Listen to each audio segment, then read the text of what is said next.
नरेंद्र मोदी अपने मित्र गौतम अडानी को फायदा पहुंचाने के लिए किस हद तक जा सकते हैं, किस तरह से नियम कानून बदल सकते हैं, इस देश की राष्ट्रीय सुरक्षा के साथ भी खिलवाड़ करने को तैयार हैं। अगर आप इसका कच्चा चिट्ठा और सच सुनना चाहते हैं तो आगे की बातें जरूर सुन लीजिएगा, क्योंकि असलियत यह है कि राष्ट्रीय सुरक्षा और बॉर्डर सिक्योरिटी को मद्देनजर रखते हुए भारत पाक बॉर्डर से 10 किलोमीटर तक की दूरी पर जो मौजूदा गांव और सड़कें हैं उनको छोड़ के कोई बड़ा निर्माण नहीं हो सकता है। लेकिन असलियत यह भी है कि मोदी जी के परम मित्र गौतम अडानी आज की तारीख में पाकिस्तान बॉर्डर से महज 1 किलोमीटर की दूरी पर बड़े सोलर और विंड टर्बाइन प्लांट का निर्माण कर रहे हैं। असल में हुआ ऐसा कि एसईसीआई जो एक सरकारी कंपनी है, सेंट्रल गवर्नमेंट के अंदर आती है, solar energy corporation of India, जो कि रिन्यूएबल एनर्जी मंत्रालय के अंतर्गत आती है, उसको 23,000 हेक्टेयर की भूमि आवंटित करी थी गुजरात सरकार ने सोलर और विंड एनर्जी पर काम करने के लिए। एसईसीआई ने कहा कि क्योंकि ये सब प्रतिबंध है 10 किलोमीटर इत्यादि का, उनके लिए ये काम करना मुमकिन नहीं हो पाएगा। वो सिर्फ विंड टर्बाइन लगा सकते हैं, लेकिन अगर सोलर पैनल नहीं लगेगा तो ये उनके लिए प्रैग्मेटिक नहीं है, प्रैक्टिकल नहीं है। बस फिर क्या था, गुजरात से चिट्ठी लिखनी शुरू हुई प्रधानमंत्री कार्यालय पर और बोला गया कि रक्षा मंत्रालय से मिलकर इस मुद्दे को उठाया जाए और इसका समाधान निकाला जाए। अप्रैल 2023 की यह बात है। 21 अप्रैल 2023 को एक बड़ी बैठक बुलाई गई दिल्ली में, जिसमें कि गुजरात के अधिकारी आए, न्यू एंड रिन्यूएबल एनर्जी मंत्रालय के लोग आए, एसईसीआई के लोग आए और मिलिट्री ऑपरेशंस के डायरेक्टर जनरल तक उसमें उन्होंने भाग लिया। उस मीटिंग में आर्मी के वरिष्ठ लोगों ने कहा कि सोलर पैनल लग जाने से टैंक मूवमेंट और निगरानी करने में दिक्कत होगी, लेकिन डेवलपर्स ने उनको यह विश्वास दिलाया कि ऐसी दिक्कत नहीं होगी। हालांकि आर्मी ऑफिशियल्स ने बोला था सोलर पैनल का साइज बदला जाए, जिसको खारिज कर दिया गया इस डिमांड को।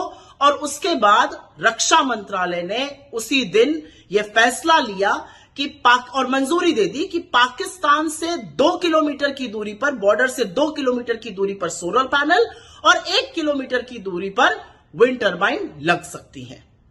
बस फिर क्या था, मोदी सरकार ने मई 2023 कुछ ही दिनों के अंदर इसको औपचारिक भी किया और सब मंत्रालयों को इसकी बाकायदा अधिसूचना जारी करके सूचना भी दे दी गई। लेकिन कमाल की बात यह है कि जिस एसईसीआई ने solar energy corporation of India, जो सरकारी कंपनी थी, जिसको 23,000 हेक्टेयर जमीन मिली थी, जिसने इतनी सारी दिक्कतें बताई थी, उसने एकाएक 3 महीने बाद वो जमीन गुजरात सरकार को सरेंडर कर दी, गुजरात सरकार को वापस कर दी। और खबर के मुताबिक कहा जा रहा है कि ये जो वापसी की गई, ये न्यू एंड रिन्यूएबल एनर्जी मंत्रालय के कहने पर की गई। और उसके बाद शुरू हुआ असल खेल, और असल खेल ये था कि गुजरात सरकार ने अपने आवंटन के जो रूल थे उसको बदला, क्योंकि पहले आवंटन सिर्फ सरकारी उपक्रमों को हो सकता था। उन रूल्स को बदला गया और जमीन कहां पहुंची ये तो आप जानते ही हैं, आपका 4 साल का बच्चा भी बताएगा। जमीन पहुंची गौतम अडानी के हाथों में। तो ये सारा षड्यंत्र, ये सारी साजिश रची गई कि अंततोगत्वा जमीन किसी तरह से गौतम अडानी के हाथों पर चल जाए। लेकिन यही नहीं, जो रूल्स बदले गए वो सिर्फ भारत पाक बॉर्डर के लिए ही नहीं, बांग्लादेश के बॉर्डर के लिए, चाइना के बॉर्डर के लिए, म्यांमार के बॉर्डर के लिए, नेपाल के बॉर्डर तक के लिए बदल दिए गए। लेकिन असलियत यह है कि इतनी बड़ी साजिश रची गई, पूरी साठगांठ हुई मोदी की केंद्र सरकार की, बीजेपी की गुजरात सरकार की, नियम बदले गए, नियम कानून ताक पे रखे गए और हमारी भूभागीय अखंडता के साथ खिलवाड़ करते हुए यह फैसला लिया गया। इतना बड़ा रणनीतिक फैसला, इसमें 2 दिक्कतें हैं। जमीन सस्ते दाम पर देनी थी अडानी को, और यह सारा षड्यंत्र, यह सारा ताना बाना इसलिए रचा गया था। और फिर से वही काम एक सरकारी कंपनी के साथ हुआ जो पहले एचएएल के साथ हुआ था, उनको दूध की मक्खी की तरह निकाल दिया गया।